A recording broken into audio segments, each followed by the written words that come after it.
This episode contains mature content that may be sensitive for some listeners. Listener discretion is advised.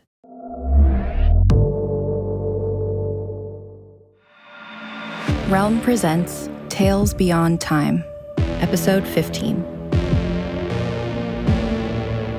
Hello, fellow travelers, and welcome back to Tales Beyond Time, presented by Realm.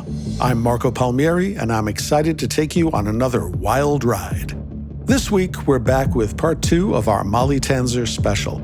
I introduced Molly and her grotesque tale last week, so I won't hold you in suspense much longer. What fate awaits the Calipash twins? Let's jump back in and find out. I return you to The Infernal History of the Ivybridge Twins, Part 2.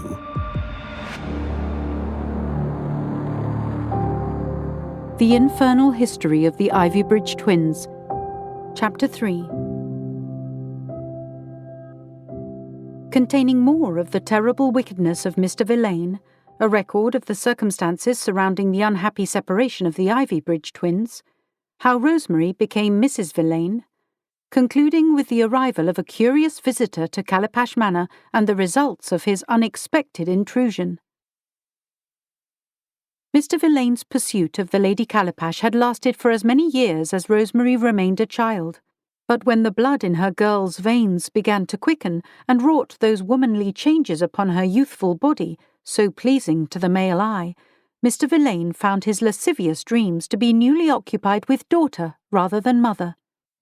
Since the time, earlier in the year, when Rosemary had finally been allowed to dress her hair and wear long skirts, Mr. Villain started paying her the sort of little compliments that he assumed a young lady might find pleasing. Little did he imagine that Rosemary thought him elderly, something less than handsome, a dreary conversationalist, and one whose manners were not those of a true gentleman. Thus, when he watched the virginal object of his affection sullied enthusiastically by her ithyphalic brother, the indecent tableau came as substantial shock to Mr. Villain's mind. The following day found Mr. Villain in a state of unwellness, plagued by a fever and chills, but he appeared again the morning after that.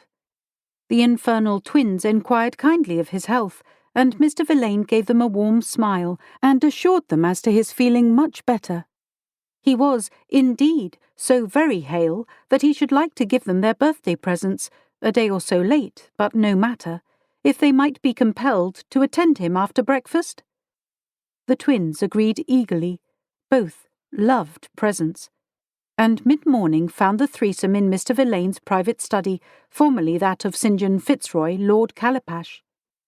"Children," said he, "I bequeath unto you 2 priceless antiques, but unlike most of the gifts I have given you over the years, what is for one is not to be used by the other. Rosemary, to you I give these, a set of tortoiseshell combs carved into the likeness of Bubastus. To Basil, this bit of ivory. Careful with it, my dearest boy. It was the instrument of your father's undoing." Basil, surprised, took the handkerchief-swaddled object and saw it was the carven head of a young man, crowned with a wreath of laurel leaves. As Rosemary cooed over her gift and vowed to wear the combs in her hair every day thereafter, Basil looked up at his tutor inquisitively. "What?" he asked, too surprised to speak more intelligently. "The idol's head was given to me by a youth of remarkable beauty whilst I was abroad in Greece," said Mr. Villain. "I have never touched it. The young man said that one day I should encounter the one for whom it was truly intended, the new earthly manifestation of the ancient god which it represents, and that I must give it to him and him alone. Given your abilities, Basil, I believe you are that manifestation. I made the mistake of showing it to your father, and he coveted it from the moment he saw it. But when he touched the effigy, I believe the god drove him mad to punish him. I have never told you this, but your father took his own life, likely for the heinous crime of besmirching that which was always intended for other, wiser hands." Basil clutched the fetish and nodded his deep thanks, too moved by Mr. Villain's words to notice the agitated tone in which the last sentiment was expressed. That he was the embodiment of a deity came as little surprise to Basil. From an early age he had sensed he was destined for greatness, but he found it curious that Mr. Villain should have failed to tell him this until now. The ivory figurine occupied his thoughts all during the day, and late that same night, after a few hours spent in his sister's chambers, during which time they successfully collaborated on a matter of urgent business, Basil unwrapped the icon and touched it with his fingertips. To his great frustration, nothing at all happened, not even after he held it in his palm for a full quarter of an hour. Bitterly disappointed, Basil went unhappily to bed, only to experience strange dreams during the night. He saw a city of grand marble edifices, fathoms below the surface of the sea and immemorially ancient, and he saw that it was peopled by a shining dolphin-headed race, whose only profession seemed to be conducting the hierophantic rites of a radiant god. He walked unseen among those people, and touched with his hands the columns of the temple which housed the god, carved richly with scenes of worship. A voice called to him over and over in the language he had known since his birth, and he walked into the interior of the fane to see the god for himself, only to realize the face was already known to him, for it was the exact likeness of the ivory idol. Then the eyes of the god, though wrought of a glowing stone, seemed to turn in their sockets and meet his gaze. And with that look, Basil understood many things beyond human comprehension that both terrified and delighted him. The future Lord Calipash awoke the next morning bleary-eyed and stupid, to the alarm of both his sister and mother. He was irritable and shrewish when interrogated as to the nature of his indisposition, and his condition did not improve the following day, nor the following, for his sleep was every night disturbed by his seeking that which called to him. He would not speak to anybody of his troubles, and when his ill humour still persisted after a week, Rosemary and Lady Calipash agreed on the prudence of summoning the doctor to attend the future lord. Basil, however, turned away the physician, claiming that he was merely tired, and, annoyed, left to take a long walk in the woods that comprised a large part of the Calipash estate. Let it be noted here that it was Mr. Villain who suggested that Basil's room be searched in his absence. There, to the family's collective horror, a ball of opium and a pipe were discovered among Basil's personal effects. The doctor was quite alarmed by this, for, he said, while tincture of opium is a well-regarded remedy, smoking it in its raw state was a foul practice only undertaken by degenerates and Orientals, and so it was decided that Basil should be confined to his room for as long as it took to rid him of the habit. Upon the lad's return, there was a sort of ambush, comprised of stern words from the doctor, disappointed headshakes from Mr. Villain, tears from Lady Calipash, and, for Rosemary's part, anger. She was, frankly, rather hurt that he hadn't invited her to partake of the drug. Basil insisted he had no knowledge of how the paraphernalia came to be in his room, but no rational person would much heed the ravings of an opium addict, and so he was locked in, and all his meals were sent up to his room. A week later, Basil was not to be found within his chambers, and a note in his own hand lay upon his unmade bed. His maid found it, but, being illiterate, she gave it over to Lady Calipash, while the lady and her daughter were just sitting down to table. Scanning the missive brought on such a fit of histrionics in Lady Calipash that Mr. Villain came down to see what was the matter. He could not get any sense out of the lady, and Rosemary had quit the breakfasting room before he even arrived, too private a creature to show anyone the depth of her distress. So Mr. Villain snatched the letter away from the wailing Lady Calipash and read it himself. He was as alarmed by its contents as she, for it said only that Basil had found his confinement intolerable and had left home to seek his fortune apart from those who would keep him imprisoned. The author has heard it said that certain birds, like the canary or the nightingale, cannot sing without their mate and suffer a decline when isolated. Similarly, upon Basil's unexpected flight from Calipash Manor, did Rosemary enter a period of great melancholy, where no one and nothing could lift her spirits. She could not account for Basil's behaviour, not his moodiness, nor his failure to take her with him, and so she believed him cross with her for her part in his quarantine, or, worse still, indifferent to her entirely. Seasons passed without her smiling over the misfortunes of others, or raising up a single spirit of the damned to haunt the living, and so, upon the year's anniversary of Basil's absence, Mr. Villain sat down with Lady Calipash and made a proposal. "My lady," he said, "Rosemary has grown to a pretty age, and I believe her state of mind would be much improved by matrimony and, God willing, motherhood. To this end, I appeal to you to allow me to marry her, whereupon I shall endeavour to provide for her as the most doting of husbands."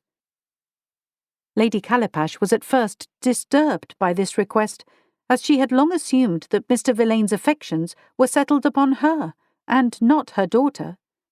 But when Mr. Villain mentioned offhandedly that, with Basil absent, he was the only known male heir to the Calipash estate, and should he marry outside the family, neither Lady Calipash nor Rosemary would have any claim to the land or money beyond their annuities, the lady found it prudent to accept Mr. Villain's suit on Rosemary's behalf.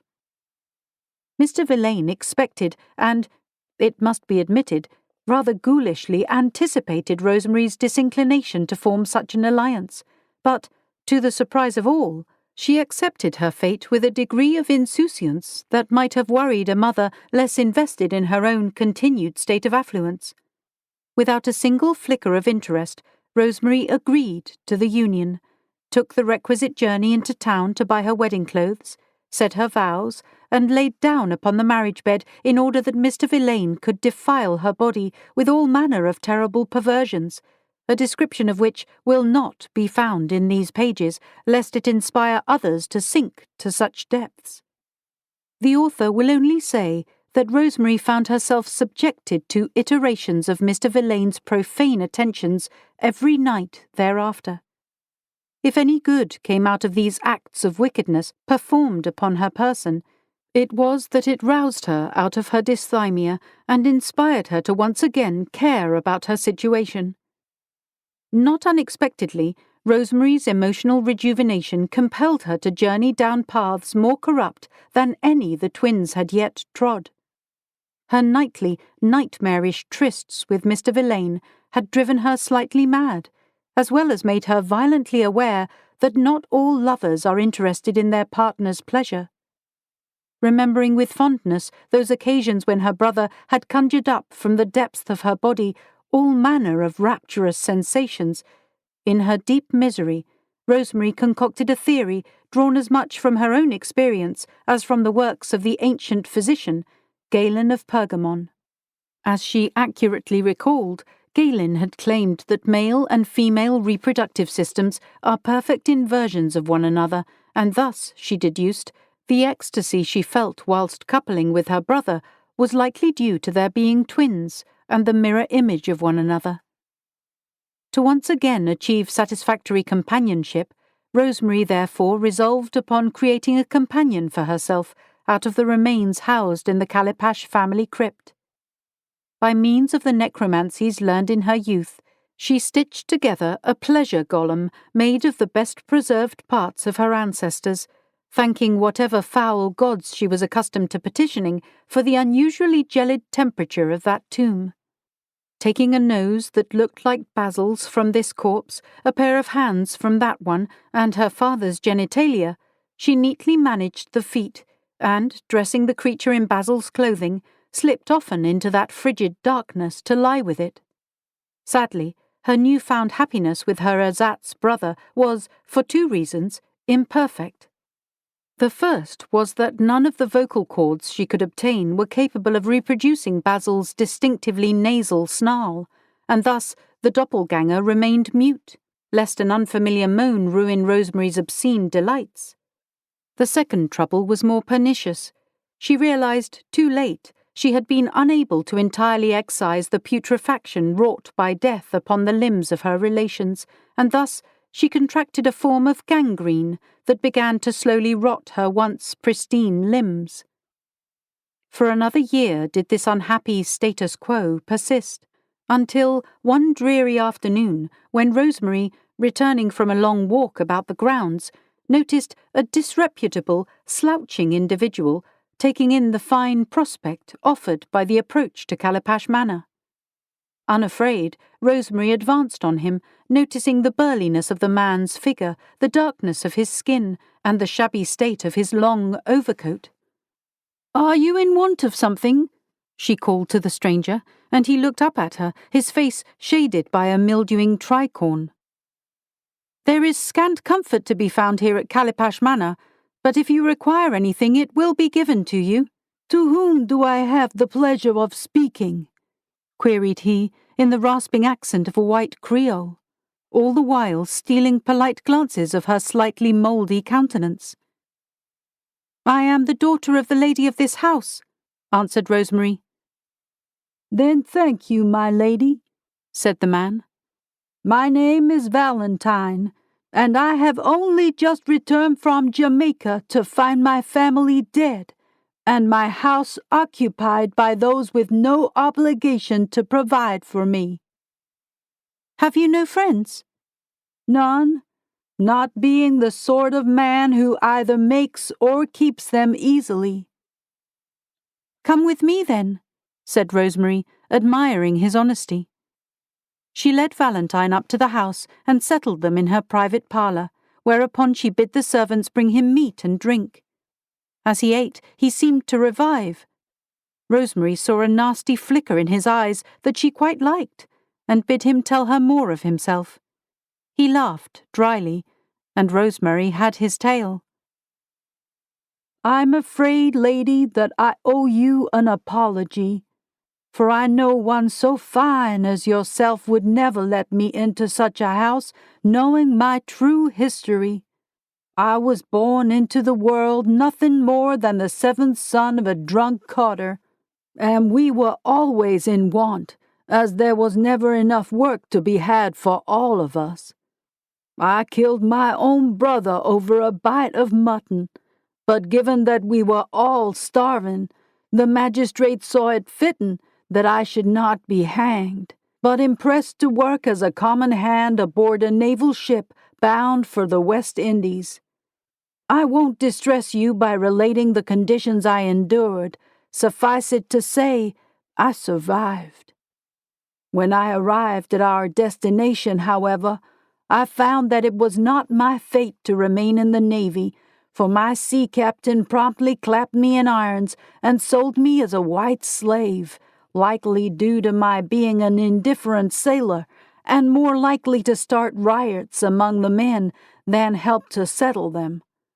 I was bought by a plantation owner who went by the name of Thistlewood, and this man got what labor he could out of me for several years, until I managed to escape to Port Royal with only the clothes on my back and a bit of food I'd stolen. There I lived in a manner I shan't alarm you by describing, and only say that having done one murder, it was easy to repeat the crime for hire until I had enough coin to buy passage back to England. But as I said earlier, when I returned home, I found every living person known to me dead or gone, except those with long memories who recalled enough of my character to kick me away from their doorsteps like a dog." Rosemary could not but be profoundly moved by such a tale, and she felt her dormant heart begin to warm anew with sympathy for this stranger. She assured him that he should have some work on her estate, and Valentine was so overcome that he took Rosemary's hand in his. But their mutual felicity was interrupted by Mr. Villain, who chose that inopportune moment to enter Rosemary's chambers uninvited. "What is the meaning of this treachery?" cried Mr. Villain, for though he often engaged in infidelities, the notion that his bride might do the same did not sit well with him, being that he was a jealous man by nature. "Release my wife, foul vagabond!" "Wife?" exclaimed Valentine, his yellowish complexion turning grey. "How is it that I return home only to find myself betrayed by one whom I thought harboured love for me?" It would be impossible to guess whether Rosemary or Mr. Verlaine was more confused by this ejaculation, but neither had time to linger in a state of wonder for very long. The man withdrew a veritable cannon of a flintlock and cast off his wretched, threadbare overcoat to reveal that beneath it he wore a rich, emerald-green brocade vest threaded through with designs wrought in gold and silver, and his breeches were of the finest satin. When he looked down his nose at them, like a lord instead of lowering his eyes like a cottar's son, they saw he had all the bearing of a gentleman of high rank. Recognizing him at last, Rosemary shrieked, and Mr. Verlaine paled and took a step back. Though strangely altered by time, the man was unmistakably Basil Vincent, Lord Calipash, returned at last to reclaim by force what should have been his by right of birth. Chapter 4. The conclusion, detailing the reunion of the Ivybridge twins, an account of the singular manner in which Rosemary defeated the gangrene that threatened her continued good health, what the author hopes the reader will take away from this infernal history. "You!" cried Mr. Verlaine in alarm. "How dare you? How can you? They said the Navy would keep you at least a decade in the service of this country." "They?" demanded Rosemary. "Who?" "The press gang," blustered Mr. Verlaine.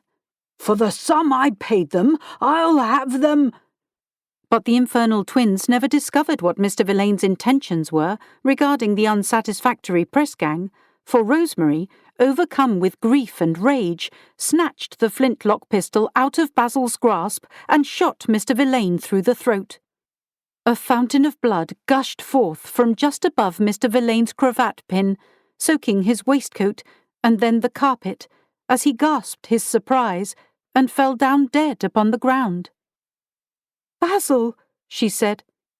"Basil, I didn't—" "You married him?"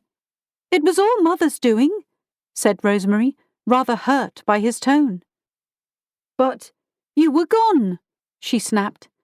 "And lest Mr. Verlaine marry some common slut and turn Mother and myself out of our house—" Even with such reasonable excuses, it was some time before Rosemary could adequately cajole Basil out of his peevish humour. Indeed, only when Rosemary asked if Basil had lived as a monk during the years of their estrangement did he glower at her, as he had used to do, and embraced her. They sat companionably together then, and Basil gave her a truer account of his absence from Calipash Manor. "The carven ivory head which our loathsome former tutor bequeathed unto me on the 15th anniversary of my birth was the instrument, strangely, of both my undoing and my salvation," said Basil. "Mr. Verlaine lied to me that I was the manifestation of the old god which it represents. Indeed, I believe now that his intention was to take me away from you so that he might have you for his own, that I, like my father before me, would be driven to suicide by the whispered secrets of that divine entity. Little did he know that while I am not some sort of fleshly incarnation of that deity, I was born with the capacity to understand his whispered will and walk along the sacred paths that were more often trod when his worship was better known to our race. I believe once Mr. Verlaine saw that I was only mildly troubled by these new visions, he concocted a plot to be rid of me in a less arcane manner. The night before you discovered my absence, he let himself into my chambers and put a spell upon me while I slept that made me subject to his diabolical will. I awoke a prisoner of his desire, and he bade me rise and do as he wished. Dearest sister, I tell you now that you did not detect a forgery in my note, for it was written by none other than myself. After I had penned the false missive, Mr. Verlaine bade me follow him down to Ivybridge, whereupon he put a pint of ale before me and compelled me, via his fell hold upon me, to act in the manner of a drunken commoner, brawling with the local boys until the constable was called and I was thrown in jail. Not recognizing me, due to my long isolation, my sentence was, as I told you, that of forced conscription into the navy. To a certain point, my tale as I told it to you, whilst in the character of the scoundrel Valentine, was true. I suffered much on my voyage to Jamaica, and was subsequently sold as a slave. What I did not tell you was the astonishing manner of my escape from that abominable plantation. My master hated me, likely because he instinctively sensed his inferiority to my person. My manners mark me as a noble individual, even when clad in rags, and being that he was a low sort who was considered a gentleman due to his profession rather than his birth, my master gave to me the most dangerous and disgusting tasks. One of his favourite degradations was to station me at the small dock where the little coracles were tied up, so that I could be given the catches of fish to clean them, constantly subjected to wasps' stings and cuts and other indignities of that sort. Yet it was this task that liberated me, for one afternoon I arrived at the dock to see the fishermen in a tizzy, as one had the good fortune of catching a dolphin. The creature was still alive, incredibly, and I heard its voice in my mind as clearly as I heard their celebration. "Save me, and I shall save you," it said unto me in that language that has always marked me as Bacchant to the god of which I earlier spoke. I picked up a large stick to use as a cudgel and beat the fisherfolk away from their catch, telling them to get back to work, as the cetacean was of no use to our master. Little did he know that while I am not some sort of fleshly incarnation of that deity, I was born with the capacity to understand his whispered will and walk along the sacred paths that were more often trod when his worship was better known to our race. They heeded me, for they were a little afraid of me. Often, as you might imagine, dear sister, bad things would happen to those who chose to cross me in some way, and I heaved the dolphin back into the sea. At first, I thought it swam away, and that it had merely been sun madness that had earlier made me hear its voice, but then, after the fisherman had paddled out of sight, the dolphin surfaced with a bulging leather satchel clutched in its beak. It contained gold and jewels that my new friend told me were gathered from shipwrecks on the ocean floor, and that I should use this wealth to outfit myself as a gentleman and buy passage back to England. The creature's only caveat was that upon my arrival I must once again visit the sea, and return to one of its kin, the Ivory Head, as our tutor had not, as it turns out, been given the object. Rather, it seems that Mr. Villain defiled an ancient holy place near Delphi during his travels in Greece by stealing the artifact away from its proper alcove. I agreed to these terms, and after waiting at the docks for a little longer so I might poison the fish it was my duty to clean, and thus enact a paltry revenge upon my tyrannical master, hastened back to Devonshire, as I knew nothing of your situation, but feared much. Upon returning home, I assumed the persona of Valentine as a way of ascertaining if, in my absence, your sentiments had changed toward your long-absent brother, and the manner in which we were accustomed to living with one another. Seeing your heart go out to such a picaroon assured me of your constancy, and I regret very much that I earlier so impugned your honour. But, sister, now that you know of my distresses, you must tell me of yours. Pray, how did you come to be married to Mr. Villain, and so afflicted by the disease that I see nibbles away at your perfect flesh?" Rosemary then recounted what has already been recorded here, and she and Basil resolved upon a course of action that shall comprise the denouement of this chronicle. Both were determined that the gangrenous affliction should not claim Rosemary, but until Lady Calipash, wondering why her daughter did not come down to dinner, intruded into the parlour where the siblings colluded, they could not see how. The idea occurred to the twins when Lady Calipash's alarm at seeing Mr. Villain's corpse upon the carpet was so tremendous that she began to scream. Basil, fearing they should be overheard and the murder discovered before they had concocted an adequate reason for his unfortunate death, caught Lady Calipash by the neck when she would not calm herself. As he wrapped his fingers about her throat, Basil noticed the softness of his mother's skin, and looking deeply into her fearful eyes, saw that she was still a handsome creature of not 35. "Sister," he began. But Rosemary had already anticipated his mind and agreed that she should immediately switch her consciousness with Lady Calipash's by means of witchcraft she and Basil had long ago learned, and once utilized in their youthful love-making, from the donkey-headed eel creature they had conjured, and henceforth inhabit her own mother's skin. This was done directly, and after securely locking Rosemary's former body, now occupied by their terrified mother, into the family crypt, along with Mr. Verlaine's corpse, mother and prodigal son, rather than brother and sister, had the carriage made ready, and they drove to the head of the River Plym, whereupon Basil summoned one of the aquatic priests of his god, and handed over the relic that has figured so prominently in their narrative. To conclude, the author hopes that readers of this history will find this account entirely mortifying and disgusting, and seek to avoid modelling any part of his or her behaviour upon that of the infernal Ivybridge twins, though, to be fair, it must be recorded that, for all the duration of their cacodemoniacal lives, the twins preserved the tenderest affection for each other. Still, there has never been found anywhere in the world a less worthy man or woman than they, and, until the moonless night, when the twins decided to join the ranks of the Cretaceous worshippers of their unholy deity, Lord Calipash being called thence, his sister long missing her former amphibious wanderings, there was not a neighbour, a tenant, or a servant who did not rue the day they came into the company of Basil and Rosemary.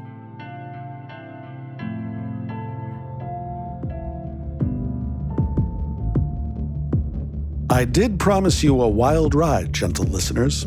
Ready for your next adventure? Check out If I Go Missing, The Witches Did It, starring Gabourey Sidibe. When a black writer goes missing, a white podcast host with a savior complex takes up the cause of finding her and collides with a coven of influencers she suspects are responsible. Or maybe try Ninth Step Murders.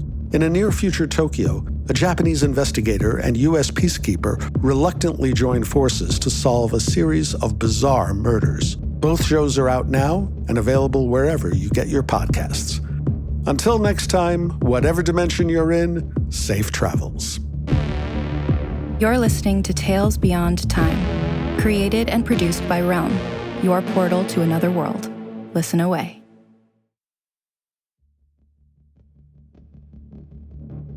Tales Beyond Time, Episode 15, features the infernal history of the Ivybridge twins, written by Molly Tanzer.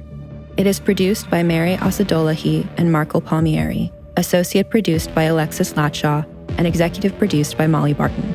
Hosted by Marco Palmieri and performed by Ana Clements. Audio produced by Tie Def Studios. Additional editing by Nicholas Papaleo. Cover art by Kendall Thomas.